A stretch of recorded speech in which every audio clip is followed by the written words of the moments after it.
మన ప్రభు యేసుని సాగిల పాడి మ్రోకెదము.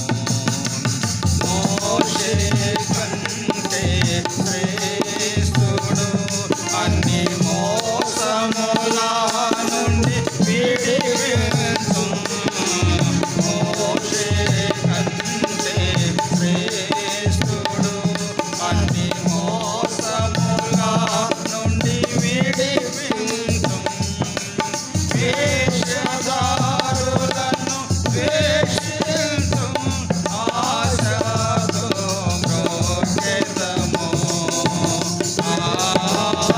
వేషధారులను ద్వేషించు ఆశతో మ్రోకెదము. సాగిల పాడి మ్రోకెదము. సత్యముతో ఆత్మలో మన ప్రభు యేసుని సాగిల పాడి మ్రోకెదము. అహరోను కంటే శ్రేష్ఠుడు మన ఆరాధనకు పాత్రుడు. అహరోను కంటే శ్రేష్ఠుడు మన ఆరాధనకు పాత్రుడు. ఆయనే ప్రధాన యాజకుడు అందరము మ్రోకెదము. ఆయనే ప్రధాన యాజకుడు అందరము మ్రోకెదము. సాగిల పాడి మ్రోకెదము. సత్యముతో ఆత్మలో మన ప్రభు యేసుని సాగిల పాడి మ్రోకెదము.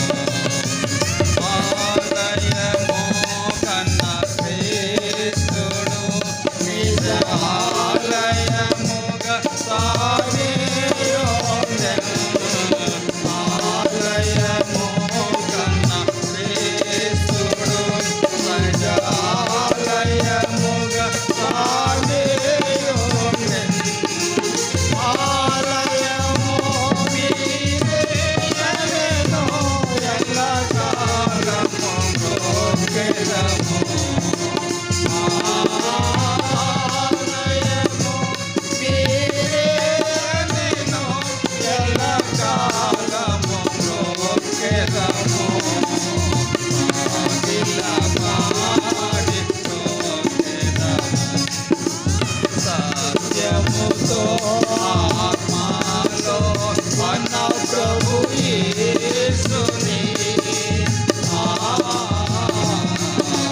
సాగిల పాడి మ్రోకెదము. చివరి చరణం ఆగండి. చివరి చరణం. చివరి చరణము మేము పాడుతుంటాము, లేక మీరైనా పాడుతుండండి. ఎందుకంటే చివరి చరణము మేము పాడుతూ ఉంటాము. అప్పుడు చెప్పులు ఎక్కడ పెడతారు?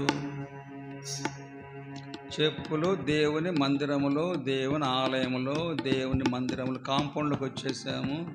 చెప్పులు ఎక్కడ పెడతారు? ఇదంతా శుభ్రం చేశా. ఈ ముందు పక్కలో ఇది ఆ గొంది అసలు అసలు ఇదంతా శుభ్రం చేశా. అది బయటది కూడా శుభ్రం చేశా.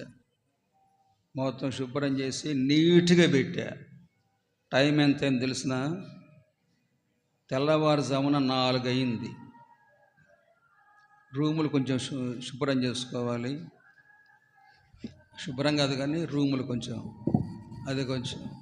శుభ్రం చిమ్మి పెట్టా. నేను శుభ్రం చేసి తిట్టించుకుంటా, మీకు తెలుసునేమో. నేను శుభ్రం చేసి తిట్టించుకుంటా. మరి అంత శుభ్రం ఎందుకు చేస్తూ ఉంటారు? ఎవరన్నా మా అమ్మే అనింది ఒకసారి. సరేలే,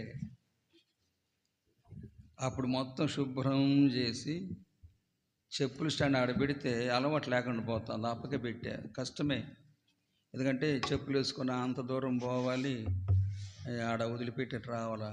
అందుకని ఎట్లా ఎక్కి ఇటు వస్తారు కాబట్టి ప్రక్కనే చెప్పులు ఇక్కడ వదిలిపెట్టవచ్చు అని మళ్ళీ తీసి అప్పుడు ఆ చెప్పులు స్టాండ్ ఆడ ఇదంతా శుభ్రం చేసి పెట్టా. మొత్తం చిమ్మి శుభ్రం చేసా. చెప్పులు ఈ పక్క పెట్టుకోవచ్చు ప్రస్తుతానికని. అంటే తెల్లవారుజాము 4 అయింది.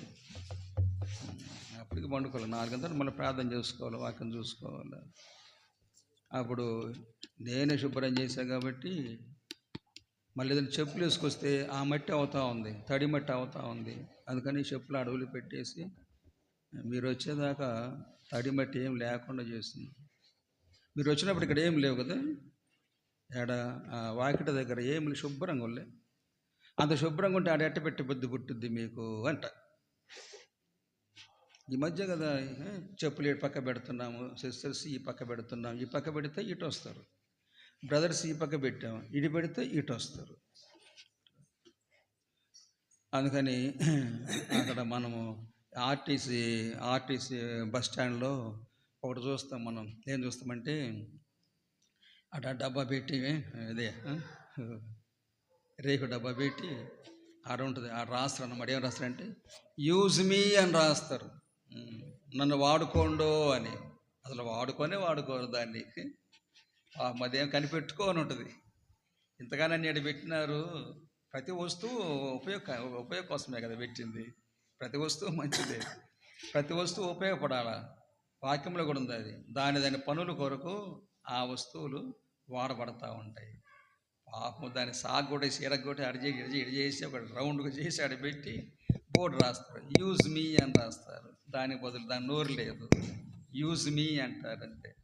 అంటే నన్ను వాడుకోండి అని. ఎవరు వాడుకోరు దాన్ని, ఎడంటే అడపడేస్తుంటూ ఉంటారు. అప్పుడు మళ్ళీ జీతం పెట్టి చిమ్మే వాళ్ళని జీతం పెట్టి అప్పుడు వాళ్ళ చేత చిమ్మించాలి. అందుకని ఏం చేస్తారంటే, సరే ఇప్పుడు మీరు లేయలేరు కానీ ఈసారి మాత్రము ప్రస్తుతానికి బ్రదర్స్కి పక్క పెట్టాము చెప్పులకు, అది సరిపోద్ది. సిస్టర్స్కి మాత్రం ప్రవచితమైతే ఈ గేట్కి ఈ పక్క గోడ ఉంది కదా, దాన్ని పెడతాము. అటు పెట్టి ప్రస్తుతానికి మెట్ల దగ్గర వరుసగా పెట్టండి.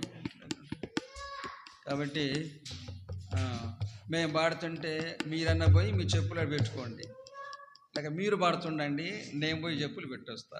సరే ఇప్పుడు వద్దులే, అట్ట ఏమొద్దు కానీ సరే తర్వాత మేము పెడతాం. తర్వాత చూద్దాం. ఈసారి మాత్రం ఆ పని రెండో వాళ్ళు చెప్పని ఇవ్వకండి పనులు.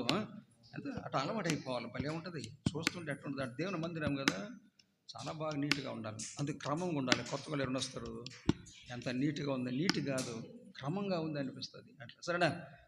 ఇప్పుడు చివరి చరణం పడదాము. అందరిలో అతి శ్రేష్ఠుడు మనకందరికీ తానే